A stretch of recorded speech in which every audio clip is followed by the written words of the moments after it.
یه مرضی که هممون داریم، الکسی تایمی. یعنی چی؟ یعنی پدر من دلواپس آینده برادرمه ولی تا الان توی خیابون با هم دیگه قدم نزدن.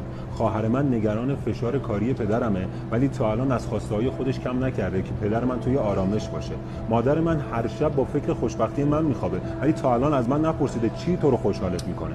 خود من هر روز صبح با فکر رنج و سختی مادرم بیدار میشم ولی تا الان باشه یه سینما نرفتم که آرامش بیشتری بهش بدم. توی روانشناسی بهش میگن الکسی تایمی، یعنی فقر کلمات در بیان احساساتمون.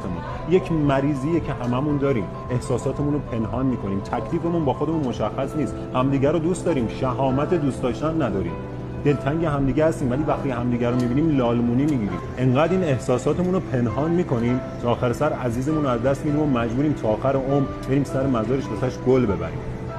کاش از یه جایی به بعد این سکوت خطرناک رو بشکنیم. از یک جایی به بعد پدر و فرزند با هم دیگه برن توی خیابون، مادر